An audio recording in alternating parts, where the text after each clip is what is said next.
Thank you. About a year ago, our electric company tried to string a new power line through our collective backyards, and I think most everybody knows how that turned out. The conventional wisdom is that the people won and Duke Energy lost. But I'm not so sure. What if the people actually lost? And we lost because we lost sight of the big picture. Now, I like to write about global warming, so this one. But I'd like to show you a more local picture, for starters. This is a map of the route of all the possible routes that power line could have taken through our neck of the woods. From Campobello in upstate South Carolina through Polk, Henderson, and Buncombe counties all the way up to Lake Julian near Asheville. This is the map that got so many people so very upset last year. 400 people showed up one night to a community meeting in Saluda, where I live. 400 in a town of just 700. So, you know, it was kind of like a big deal. And a little while later, 1,100 people showed up to the Blue Ridge Community College for another meeting just up the road in Flat Rock. And they were all there to say the same thing. They wanted to tell bureaucrats from the state what they thought about this plan.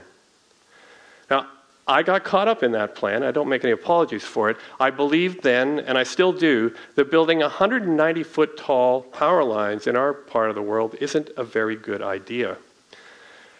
But the more I thought about it, and the more research I did, the more I realized that there was more at stake than just property values and scenic views. In fact, it seems to me that if we want to get our hands on clean, renewable, sustainable energy, we're probably going to have to build more power lines, not fewer.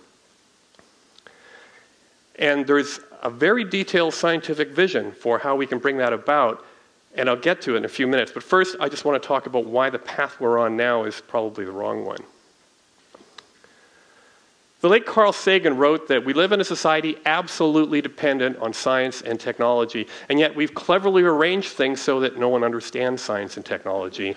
And I think we can all agree that this is a prescription for disaster.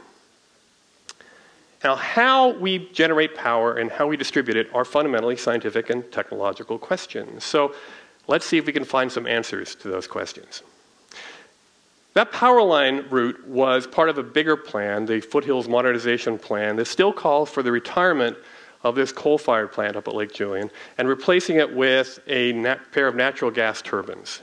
And hardly anyone worried about this part of the plan, and I can understand why. Nobody really likes coal. Coal is dirty. People have asthma because of coal. And compared with coal, natural gas burns so much cleaner. It only produces 40% of the carbon dioxide emissions associated with climate change. So what's not to love? Well, there's actually a big long list. You probably have your favorite, but I'm going to talk about just one of them. And that's the fact that natural gas is almost entirely just methane. And the methane molecule, when it gets straight into the atmosphere, is a much more powerful cause of climate change than carbon dioxide.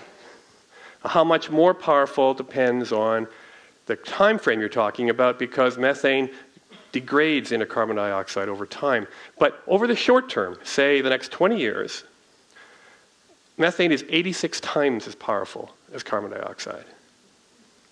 And this is a problem, because methane will get into the air.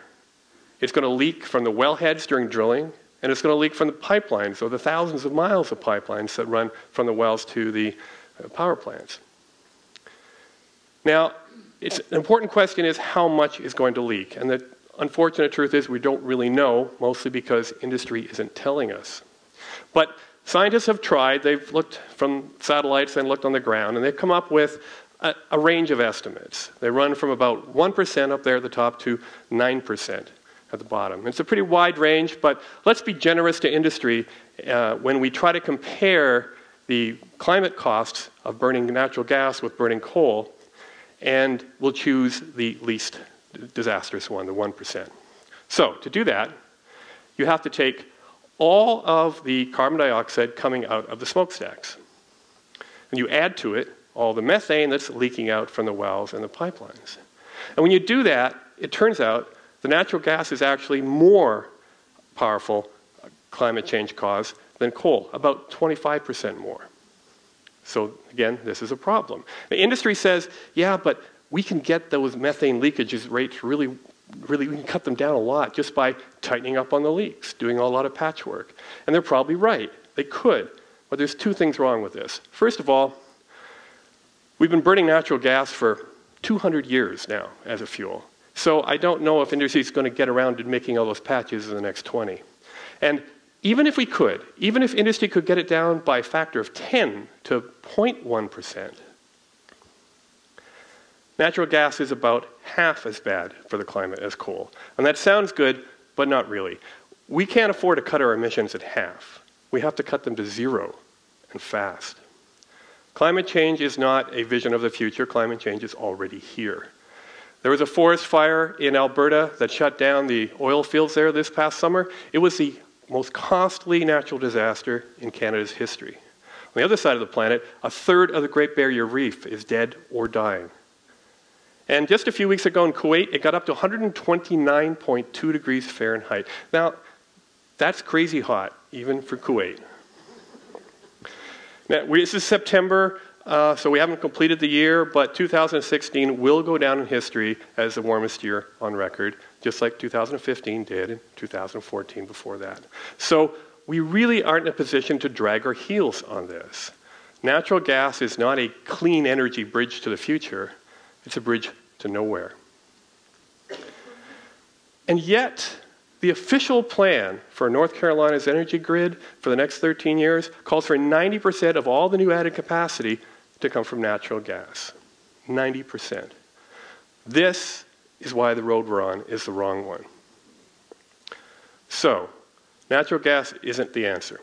What is? And this is where that scientific plan I mentioned earlier comes in to play. A team of researchers at Stanford University, led by an engineer named Mark Jacobson, has come up with a customized plan for each state in the union to run entirely on wind, water, and solar power. Well, what they did is they took a look at what the demand is going to be for the next few decades. And they discovered that if you run an economy on renewable electricity rather than fossil fuels, you're much more efficient. So demand actually falls, even with population growth. This makes it possible to run everything on renewable energy. This includes all our transportation needs, by the way. It doesn't include any nuclear reactors, in case you don't like those. And it uses existing off-the-shelf technology. If we work really, really hard, we can do all this by 2050. But there's a little bit of bad news here. Western North Carolina doesn't really have too many of these options at our disposal. We're probably not going to build too many of those wind turbines on the Blue Ridge, mostly because same reasons we don't like power line poles. And even if we could, I'm afraid Western North Carolina doesn't have that big of a wind potential. Solar power is cheap, and it's getting cheaper by the day. But again, we live in the mountains, and we don't have that many sites that are ideal for solar arrays. We still should put a lot of solar panels on the roofs of our houses, but industry and business are going to demand more power than solar alone can provide. And finally, we've already dammed all our rivers, so that's out too. And where does that leave us? Well, the Jacobson plan says North Carolina should build thousands of wind turbines, offshore and onshore, and lots more solar farms, but all in eastern North Carolina, and then send some of that power to us on high voltage power lines. That's right, we're back to power lines being the only way we're going to get our hands on that clean energy that we really want. But here's the good news. Unlike the Foothills Modernization Plan, we don't need to build 190-foot tall monsters.